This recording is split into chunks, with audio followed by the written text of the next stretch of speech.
Aujourd'hui, l'Antarctique est un territoire vierge, protégé par un traité international qui interdit toute appropriation et exploitation économique.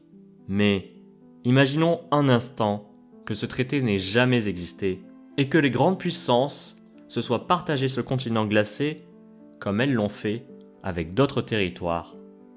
Qu'aurions-nous aujourd'hui ? Une nouvelle terre d'opportunités ou une catastrophe écologique et géopolitique ? Bonjour et bienvenue dans Scénario Alternatif, une chaîne où nous imaginerons différents scénarios uchroniques sur des thèmes très variés. Si tu apprécies ce type de vidéo, n'hésite pas à aimer la vidéo et à t'abonner, c'est très important pour moi. Maintenant, plongeons-nous ensemble dans ce scénario alternatif.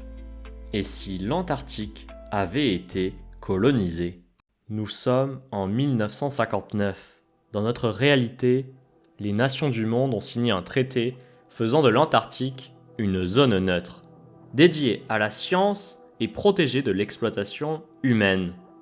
Mais dans notre scénario alternatif, les États-Unis, l'URSS et plusieurs autres pays refusent cet accord. Le continent devient alors un nouvel enjeu de la guerre froide. Regardons comment il aurait pu être divisé. Les États-Unis prennent le pôle sud et l'Antarctique ouest. L'URSS s'empare d'une vaste portion de l'Est. Le Royaume-Uni garde la péninsule antarctique. Et d'autres nations comme la France, l'Argentine et le Chili revendiquent leur part du gâteau. Résultat, l'Antarctique devient un territoire convoité, où chaque nation installe des bases militaires et scientifiques, mais avec une ambition cachée, exploiter ce continent immense pour ses ressources. Mais qu'est-ce qui intéresse tant ces nations dans l'Antarctique ? Tout simplement, ses ressources naturelles. Ce continent cache sous sa glace des trésors immenses, pétrole, gaz, minerais rares et même une faune marine très convoitée. Prenons alors un exemple.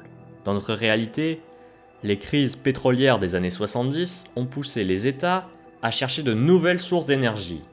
Dans cet univers alternatif, l'Antarctique aurait été la cible idéale.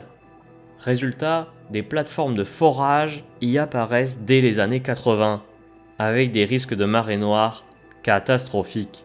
Autre exemple, la pêche. Aujourd'hui, les eaux de l'Antarctique regorgent de krill, un élément essentiel de la chaîne alimentaire. Dans un monde sans traité de protection, des flottes entières l'auraient surexploité, menaçant l'équilibre de l'écosystème. Mais l'exploitation des ressources n'est qu'une première étape. Si l'Antarctique est colonisée, il faut alors y vivre. On aurait dès les années 90 des premières villes polaires qui émergent à l'Antarctique.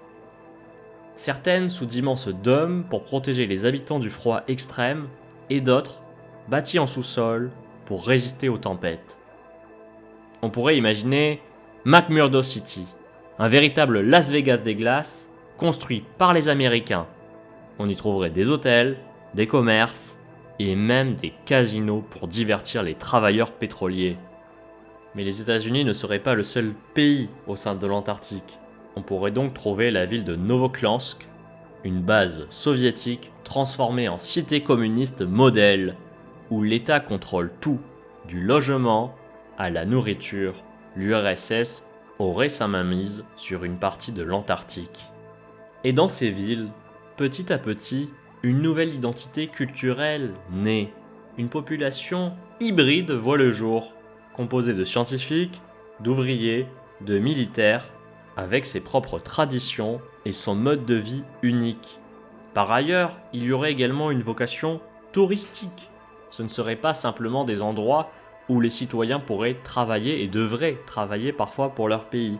Il y aurait, notamment cette McMurdo City, un aspect touristique et donc on pourrait avoir des pays qui cherchent à exploiter ces revenus du secteur tertiaire. Mais avec le temps, l'Antarctique devient bien plus qu'une simple colonie pour ces pays.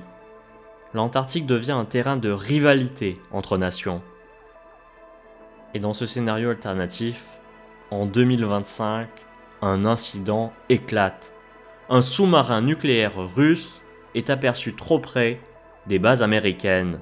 Tension immédiate, menaces diplomatiques et surtout un risque de conflit mondial. Mais ce n'est pas tout.